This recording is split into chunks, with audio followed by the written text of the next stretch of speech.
ya. Pasif sih sebenarnya nggak ada yang spesial. Ini basic intervention. Ini buat passive exercise. terapi. Jadi prinsipnya sebenarnya nggak ada baku. Maksudnya kalian harus gerakannya tuh A B C D E F G. Nggak. Mau kalian mulai dari lower, mulai dari upper, bebas. Mau dari spine pun boleh.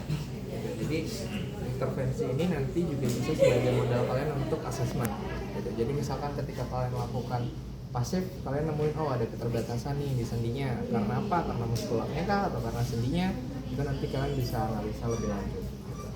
Nah, yang harus diperhatiin dari pasif ini untuk kasus DMP dan SMA ini effortnya ya, effort dari si pasien. Kadang di pasif aja tuh juga bisa bikin pasien capek. Gitu. Jadi harus diperhatikan work of breathing-nya. Jadi ketika nanti kalian udah pasif nih, terus kalian lihat nafasnya kok makin berat ya kayaknya, udah makin kelihatan tuh otot aksesorinya aktif pas kalian lakukan pasif, nafasnya udah kelihatan effortnya untuk bernafas. Gitu. Nah itu kalian harus assessment lagi, haruskah dilanjut, haruskah nanti intervensi selanjutnya bisa dikasih aktif, harus di stretching dan lain sebagainya. Itu nanti kalian akan assessment gitu, karena kasus ini ya sebisa mungkin jangan sampai bikin pasiennya capek gitu ya. Nah terus untuk pasif sebisa mungkin kita efektif melakukannya. Jadi ketika melawan pasif nggak satu-satu kalian gerakin gitu. Jadi satu gerakan nanti harus bisa dapat banyak gerakan sendi. Contohnya misalkan dari posisi kayak gini kalian lakukan yang dilawan ya, relax aja. Nah, ini kan semua sendi dapat dilawan, mulai dari pinggang atau elang, kemudian ke ankle, ini dapat. Atau kita juga bisa pakai prinsip PNF dari posisi eksorotasi, lakukan fleksi, abduksi, ke arah adduksi, endorotasi dan ekstensi. Ini udah dapat semua, gitu ya. Upper pun sama. Ya, jadi dari misalkan dari posisi seperti ini ya, kita posisikan buka arah, atau dari posisi seperti ini kita buka arah, jadi dipisahnya di akhir boleh tutup lagi. Nah tapi ini enggak wajib maksudnya ya. Jadi kalau mau kalian gerakin satu-satu pun nggak ada masalah gitu. Atau kalian maunya dua sendi aja deh, jangan bingung gitu gerakinnya, boleh, nggak ada masalah. Cuman ketika kalian melakukan ini akan lebih efektif karena kalian udah dapat langsung 3 sendi gitu. Nah ini tapi dia masih akses nih, dia masih ada kontraksi. Nanti untuk pasif pasien sama sekali nggak boleh ada kontraksi ya. Jadi kita bilang lemes aja ya, pokoknya lemes aja. Nah bedanya sama stretching ya, kalau pasif gerakannya berulang gitu. Dan nggak kita tahan di akhir gerakan. Misalkan oh segini dia udah tightness, ya udah diulangnya di situ dulu aja. Nanti kalian mau nya harus ditambah nih, nggak tahan ya baru di stretching misalnya. Jadi pasif ini bisa sebagai kombinasi gitu.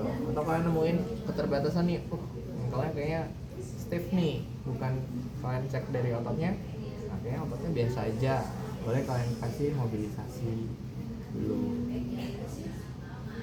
Atau pasiennya udah paraparesnya di inferior, udah jelek nih, dia udah nggak pernah lumpuh, udah nggak pernah berdiri dan lain sebagainya, persiapan untuk latihan berdiri, misalkan kalian mau kasih aproksimasi dulu kan? Ini bisa sesuai arah sendinya, atau langsung semuanya juga boleh. Tangan pun sama, boleh kalian kasih aproksimasi.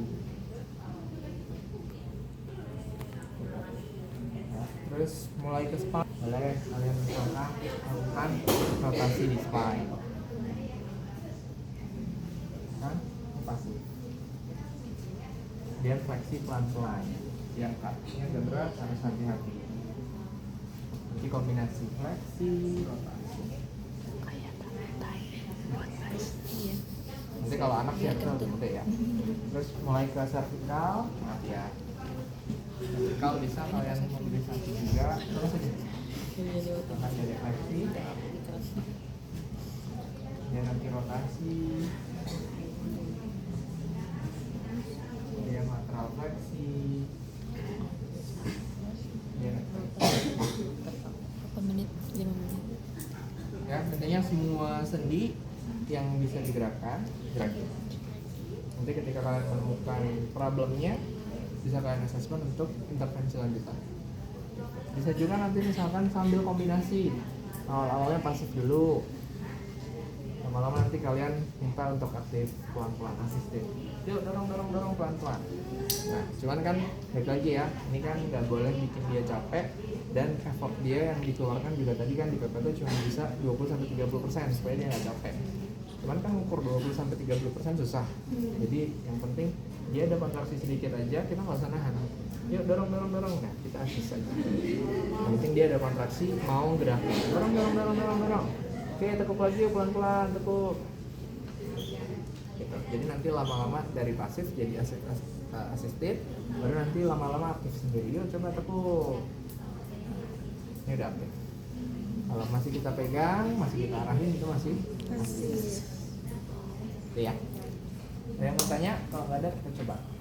Ada bed lagi, boleh coba. Ya. Kalian tuh langsung 4 gerakin aja.